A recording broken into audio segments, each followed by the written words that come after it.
Overall IVF प्रोसेसला त्याचं साधारण ड्युरेशन काय आहे किंवा त्याच्यामधले काही इम्पॉर्टंट स्टेप्स असतील तर ते थोडंसं सांगा आम्हाला. आता ना कुठलीही प्रोसेस सुरू करायची म्हणजे हेही पेशंटनी लक्षात घेणं महत्वाचं आहे की पेशंट आमच्याकडे येतात आणि म्हणतात आम्हाला IVF करायचं आहे आणि त्यांना ते इमिजिएट हवं असतं. तर कुठल्याही गोष्टीची पूर्वतयारी महत्वाची असते. जसं आपण अभ्यास न करता परीक्षा नाही देऊ शकत, तसंच आहे की त्या पद्धतीने काही आपल्याला सपोज स्पर्म काउंट कमी असेल किंवा एग्सचा काउंट कमी असेल किंवा PCOD मध्ये मेटाबॉलिक चेंजेस बॉडीत खूप असतील, तर अशा वेळेस थोडंसं पूर्वतयारी म्हणजे प्रायमिंग ऑफ द बॉडी त्या पेशंटचं आपण ज्याला म्हणतो प्री ट्रीटमेंट, ती पण महत्वाची राहते. त्यामुळे तोही कालावधी काउंट करणं गरजेचं आहे. कारण जर आपण प्री ट्रीटमेंट व्यवस्थित घेतली तर आपला IVFचा सक्सेस इम्प्रूव्ह होतो. म्हणजे ह्याच्यात गडबड नाही करून चालणार. कारण त्यांचं कसं असतं, आता आमचे 8-10 वर्ष झालेत आणि आम्ही आता तयार आहोत ट्रीटमेंटला आणि आम्हाला इमिजिएट द्या. आणि कधी कधी इमिजिएटली ते केलंही जातं आणि मग रिझल्ट चांगले येत नाहीत, एम्ब्रिओज चांगले तयार होत नाहीत. त्यामुळे जेव्हा किंवा जसं खूप वेट जास्त असेल तर त्याच्यातही रिझल्ट अफेक्ट होतात. त्यामुळे वेट लॉस म्हणा, लाईफस्टाईल मॉडिफिकेशन्स, काही मेडिसिन्स हे घेतल्यानंतर, पूर्वतयारी झाल्यानंतर, ब्लड वर्कअप कम्प्लीट झाल्यानंतर मग आपण ती प्रोसेस स्टार्ट करतो.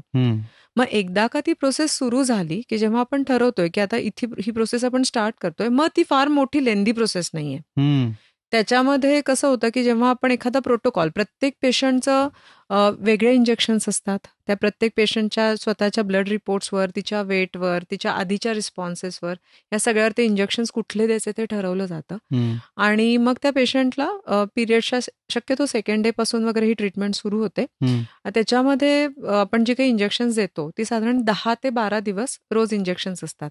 आता ह्याचीही लोकांना भीती वाटते की रोज एवढी इंजेक्शन्स टोचून घ्यायची, तर ही बऱ्यापैकी पेनलेस इंजेक्शन्स आहेत. त्यातून काहीतरी गाठी होतात किंवा खूप पेन होतं असं नाहीये. ती एकदम पेनलेस इंजेक्शन्स आहेत. त्याचे काही खूप मेजर साईड इफेक्ट नसतात, कारण डॉक्टर तुमच्यावर वॉच ठेवून असतात. तुम्हाला अशीच इंजेक्शन दिली जातात की ज्याचा तुम्हाला त्रास होणार नाही. बरोबर. ही हॉर्मोन्सची इंजेक्शन्स आहेत, ती कॅल्क्युलेट करून द्यायला लागतात, पण ती प्रॉपर तुम्ही अंडर गायडन्स घेतली तर त्याचा नाही त्रास होत. आणि मग 10 ते 12 दिवस इंजेक्शन घेतल्यानंतर जेव्हा तुमची बीजाची साईज आहे ती आम्हाला एका लेवलपर्यंत साधारण एक 15 मिलीमीटरच्या पुढे जेव्हा ते जातात, तेव्हा 15 ते 18 मिलीमीटरमध्ये आपण ते साईज वाढल्यानंतर आपण त्यांना ट्रिगर नावाचं इंजेक्शन देतो.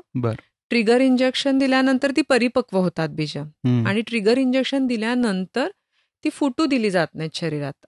आता ज्यांना आधी बाकी पद्धतीने ट्रीटमेंट घेतलेली असते, जसं IUI, त्याच्यामध्ये ते स्त्री बीज शरीरात रप्चर होतं. IVF मध्ये ते रप्चर नाही होऊ दिलं जात, कारण आपल्याला ते बाहेर काढायचं आहे. राईट, कारण ते नंतर इन्क्युबेटर मध्ये ती जी मगाशी तुम्ही तर ते आपल्याला त्यासाठी एग्ज हवेत ना फर्टिलाइज करायला बाहेर. म्हणून इंजेक्शन ट्रिगरचं दिल्यानंतर 35 तासांनी साधारण ते आपण शरीराबाहेर काढतो. आता हे शरीराबाहेर कसं काढतं, तर त्याच्याबाबत पण लोकांना वाटतं माझ्या पोटातलं बीज काढणार कसं बाहेर. तर तेही काही असं ऑपरेशन वगैरे नाहीये. पेशंटला जे आपण जनरल अॅनेस्थेशिया म्हणतो शॉर्ट ड्युरेशनचा, तो IV मधून दिला जातो.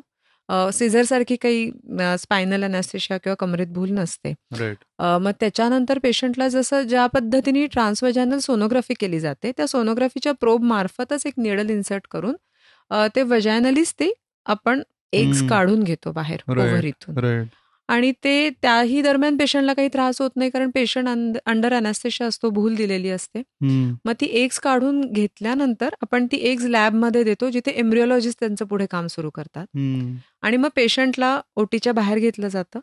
ओटीच्या बाहेर मग पेशंटला साधारण एक 2 ते 3 तास थोडंसं भूल राहते, कधी थोड्या उलट्या वगैरे होऊ शकतात.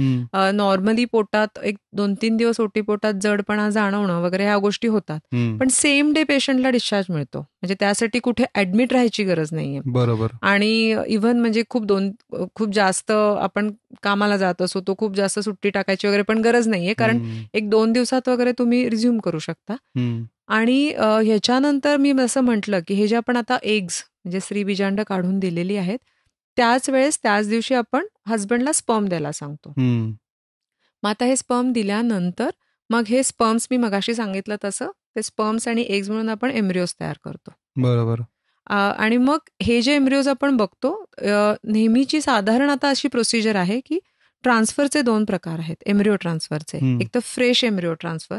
फ्रेश एम्ब्रिओ ट्रान्सफर म्हणजे काय, की ज्या सायकलमध्ये, ज्या महिन्यामध्ये तुमचे एग्स बनवलेत त्याच महिन्यात आयदर 3ऱ्या दिवशी किंवा 5व्या दिवशी तुमचं बाळ जे काही तयार झालंय ते तुमच्या युट्रसमध्ये ट्रान्सफर केलं जातं. त्याला फ्रेश ट्रान्सफर म्हणतात. तुमचे हॉर्मोन लेवल अगदी व्यवस्थित असेल, एंडोमेट्रियमचं लायनिंग चांगलं असेल, बाकी तुमचं जर खूप जास्त प्रमाणात अंडी नसतील तयार झालेली किंवा तुमच्या युट्रसला सूज नसेल, बाकी काही प्रॉब्लेम नसतील, तर फ्रेश एम्ब्रिओ ट्रान्सफर पण करता येते. पण बऱ्याचदा हॉर्मोन्स ह्याच्यामध्ये थोडेसे वर खाली होतात किंवा बाकी पण पेशंटला फॅक्टर असतात, जसं की एंडोमेट्रियमचं लायनिंग नसतं तयार झालेलं, काहींना ॲडेनोमायोसिस म्हणून पिशवीला सूज असते किंवा फायब्रॉइड्स असतात. अशा वेळेस मग आपल्याला त्याच्यावर आधी काम करायला लागतं. म्हणून मग ते एम्ब्रिओज फ्रीज केले जातात आणि फ्रोझन एम्ब्रिओ ट्रान्सफर होते. ती साधारण 1 महिन्याच्या गॅपनी होते. तर ही साधारण अशी प्रोसिजर आहे. राईट.